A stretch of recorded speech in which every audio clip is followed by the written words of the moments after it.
On January 23, 1933, the 20th Amendment was ratified, changing something most Americans had never thought much about: the dates when elected officials take office. This seemingly technical adjustment had profound implications for American governance, eliminating a 4-month lame duck period that had caused significant problems and even constitutional crises. To understand why this amendment mattered, we need to understand the original system. When the Constitution was ratified in 1788, the outgoing Confederation Congress set March 4, 1789, as the date for the new government to begin operations. This date then became traditional for presidential inaugurations and the start of congressional terms. But there was a problem. Congressional elections occurred in November, but the newly elected Congress didn't convene until the following December, 13 months later. Worse, after the next election, the defeated lame duck Congress would meet again in December before its term ended in March. This meant defeated members who voters had rejected continued making laws for months after their electoral repudiation. The presidential transition was even more problematic. Presidents were elected in November, but didn't take office until March 4th, a 4-month lag that created a dangerous power vacuum during crises. This system made sense in 1789. Travel was slow, roads were poor, and newly elected officials might need months to settle their affairs and journey to the capital. But by the 20th century, with trains, automobiles, and improved communications, this lengthy transition served no purpose except to delay needed government action.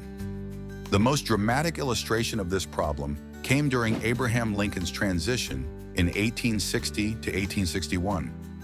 Lincoln was elected in November 1860, but couldn't take office until March 1861. During those 4 months, 7 southern states seceded from the Union and formed the Confederate States of America. The lame duck president, James Buchanan, felt he lacked both authority and political mandate to take decisive action. Lincoln couldn't act because he wasn't yet president. The nation drifted towards civil war with no one effectively in charge. A similar crisis emerged during the transition from Herbert Hoover to Franklin D. Roosevelt in 1932 to 1933. The Great Depression was worsening daily, banks were failing, and unemployment was soaring. Hoover was politically finished, but Roosevelt couldn't take office until March. The economy deteriorated catastrophically during those 4 months, with neither president able to act effectively. Senator George Norris of Nebraska had been pushing for years to fix this problem. A progressive Republican, Norris understood that modern government needed to respond quickly to crises, and the long lame duck period prevented effective governance. He proposed what became the 20th Amendment in 1923, but it took the Depression crisis to finally push it through. Congress approved the amendment on March 2, 1932. Ratification moved swiftly. State after state approved it, recognizing its obvious necessity. Virginia became the 36th state to ratify on January 23, 1933.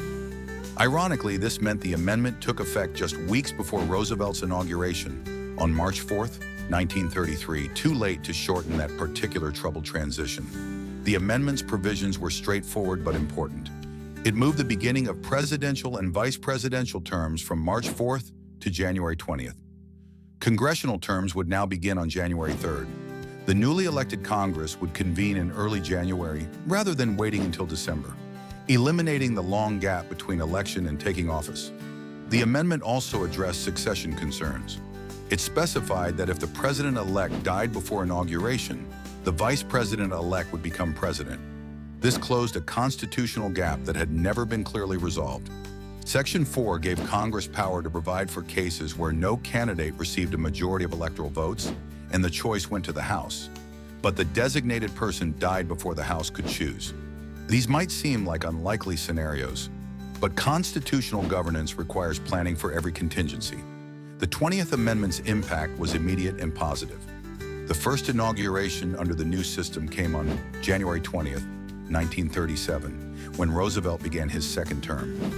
The shortened transition period meant newly elected officials could act more quickly on their mandate from voters. The amendment eliminated lame duck congressional sessions where defeated members made laws. Now, the newly elected Congress convenes just weeks after the election, ensuring that current representatives, not defeated ones, make laws. During national crises, the shortened transition proved invaluable. When Harry Truman died suddenly in 1945, Dwight Eisenhower took office in January 1953, rather than waiting until March. When John F. Kennedy was assassinated in 1963, the nation benefited from knowing Lyndon Johnson was immediately and fully in charge, though he'd been elected vice president a year earlier. Critics of the amendment are rare, but some argue even January 20th creates too long a transition in our age of instant communication. They suggest inauguration should occur in December. Others note that while the amendment shortened transitions, 2.5 months is still a significant period during which the outgoing administration remains in office despite voters having chosen new leadership. Supporters respond that some transition time is necessary for the incoming administration to prepare, form a cabinet, and develop policy priorities. The current system balances continuity with democratic responsiveness reasonably well. The 20th Amendment teaches important lessons about constitutional adaptation. The founders created a brilliant system, but they couldn't anticipate every future development. When circumstances change in this case, improved transportation and communication making long transitions unnecessary, the Constitution should adapt through the amendment process. The amendment also demonstrates that good government requires attention to administrative details, not just grand principles. The precise dates when officials take office might seem boring compared to rights and freedoms, but these procedural matters profoundly affect how government functions. Most importantly, the 20th Amendment shows that constitutional change doesn't always involve controversial social issues or dramatic shifts in government power. Sometimes amendments simply fix obvious problems that hinder effective governance. This was such a case, a sensible, nonpartisan improvement that strengthened democratic accountability without expanding or contracting government authority. Today, we take for granted that presidential inaugurations occur on January 20th and that newly elected Congresses convene in early January. But this system is less than a century old, the product of careful constitutional reform that responded to genuine governance problems. As we reflect on the 20th Amendment, we're reminded that the Constitution is neither perfect nor unchangeable. It's a framework that requires periodic adjustment to serve each generation effectively. The amendment process exists precisely for improvements like this: fixing problems, closing gaps, and ensuring that our constitutional system remains vigorous and responsive to contemporary needs while preserving its fundamental character and principles.